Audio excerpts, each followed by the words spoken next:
Narsipatnam area ఆసుపత్రిలో ప్రసవానికి వచ్చిన గర్భిణీ మహిళ మృతి. భార్య మృతి చెందడంతో షాక్ కు గురైన భర్త, చికిత్స అందిస్తున్న వైద్యుల నిర్లక్ష్యం వల్లే మృతి చెందిందంటూ బంధువుల ఆరోపణ. సరైన సమయానికి డ్యూటీ డాక్టర్ అందుబాటులో లేకపోవడంతో మృతి చెందిందని ఆగ్రహం వ్యక్తం చేస్తున్న బంధువులు ఇన్ఛార్జి సూపరింటెండెంట్ ను ప్రశ్నించగా కొన్ని ప్రత్యేక కేసులు ఇలా జరగవచ్చంటూ సమాధానం. మీడియా అడుగుతున్న ప్రశ్నలకు దాటవేస్తూ ఆసుపత్రి ఇన్ఛార్జి సూపరింటెండెంట్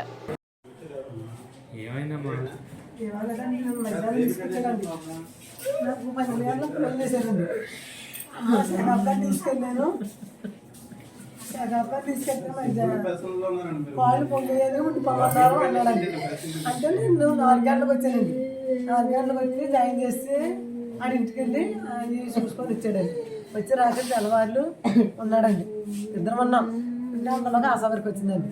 కూర్చుంటే రాత్రి 12:15కి నొప్పి రావడానికి మాత్ర ఇచ్చారండి. మాత్ర ఇచ్చాక 3 గంటలకి నొప్పి బయలుదేరండి. పిలుచుకొస్తే క్యాబ్లో వచ్చారండి. క్యాబ్ వచ్చి టైం ఉందమ్మా, టైం ఉంది అని చెప్తున్నారండి. డాక్టర్ రాలేదండి. ట్యాబ్లో ఉంది అండి.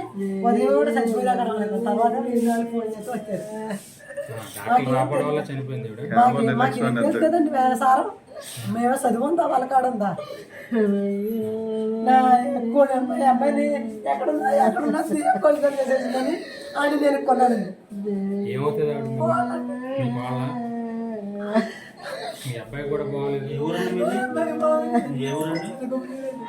చిన్నగుబ్బులూరు ఇక్కడ అటువంటి కదండి.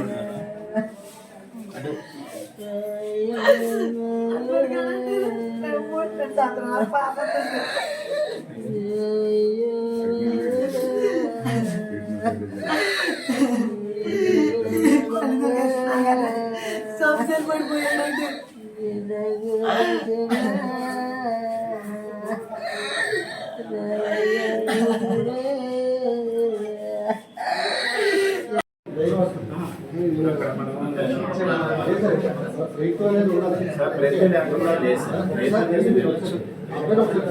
సార్ అక్కడ నేనే దగ్గర అడ్మిట్ చేశాను.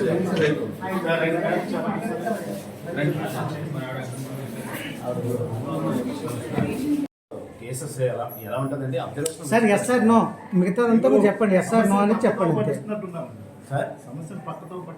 ఓకే, మరి ఇంకా మీరు ఏది చెప్పినా అది తీసుకోండి.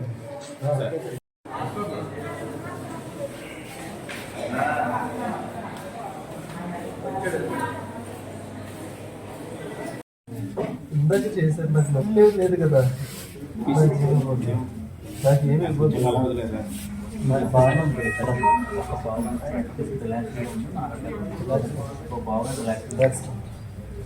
దిగిస్తే నొప్పి వస్తుంది, నేను బాగానే ఉంటుంది. అది ఆవిడ బాగుంటుంది, బాగుంటుంది.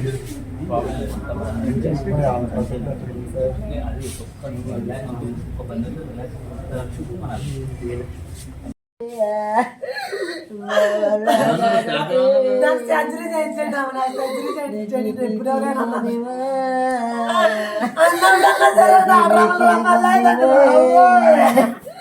ఎప్పుడు నిద్రపోయా కరకండి. నిద్రపోయినప్పుడు ఏమో కొళ్ళు పూసేస్తారు.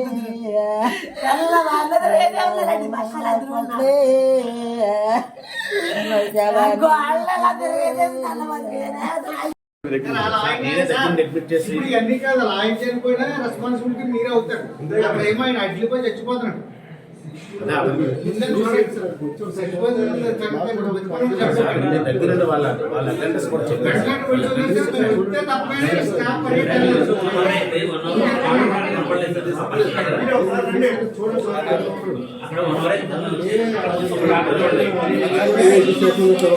పేషెంట్ ఒకసారి చూడండి సార్, పరిస్థితి ఆయన పరిస్థితి కూడా చూసి అక్కడ క్యాజువాలిటీ అడ్మిట్ చేశాను.